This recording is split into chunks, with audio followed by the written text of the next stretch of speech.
গতকাল আশারাম বাড়িতে প্রধানমন্ত্রীর মন কি বাত অনুষ্ঠান দেখার সময় বেশ কিছু দুষ্কৃতীরা আক্রমণ চালায় বিজেপি কর্মী সমর্থকদের উপর এবং তারপর পরই কিন্তু দেখা যায় যে পুলিশ গোটা বিষয়টির তদন্তে নামে।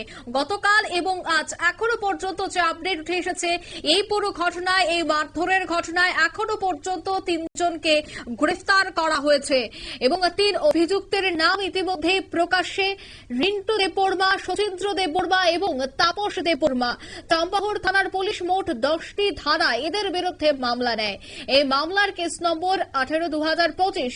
চাম্পাহর থানার পুলিশ আজ বিকেলে ধৃত 3 যুবককে আদালতে তুলেছে এবং গতকাল খোয়াই জেলার পুলিশ সুপার রানাদিত্য দাস জানিয়েছিলেন যে এই ধরনের ঘটনায় অপরাধীদের খুব শীঘ্রই গ্রেফতার করে দৃষ্টান্তমূলক শাস্তি প্রদান করা হবে আইন অনুযায়ী।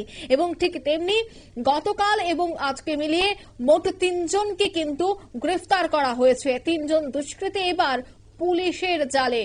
কে বলছেন পুলিশ আধিকারিকরা, এই পুরো ঘটনায় শোনাবো। পর্যন্ত 3 জন অ্যারেস্ট হয়েছে, তো বাকিরাও হবে, ট্রাই করা হচ্ছে, দেখা হচ্ছে কোথায় আছে, চলছে, ড্রাইভ চলছে, তাদেরকে অ্যারেস্ট করার জন্য বাকি যারা আছে।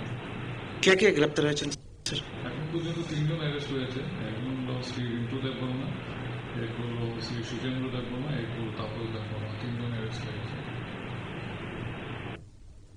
আপনারা শুনলেন পুলিশের এই বক্তব্য, অর্থাৎ যারা অভিযুক্ত রয়েছে তাদের বিরুদ্ধে কিন্তু ব্যবস্থা গ্রহণ করা হবে আইন অনুসারে। তবে 3 জনকে গ্রেফতার করা হয়েছে, তাদের 3 জনের নাম ইতিমধ্যেই প্রকাশ্যে। গতকালের ঘটনায় কিন্তু বেশ উত্তেজনা বিরাজ করছিল, গোটা রাজ্য জুড়ে রাজনৈতিক পারদ ঊর্ধ্বমুখী ছিল, কিন্তু অবশেষে যারা মূল অভিযুক্ত তাদেরকে কিন্তু গ্রেফতার করা হয়েছে। নিয়ে নিয়েছি ছোট্ট একটি বিজ্ঞাপন বিরতির সঙ্গে থাকুন।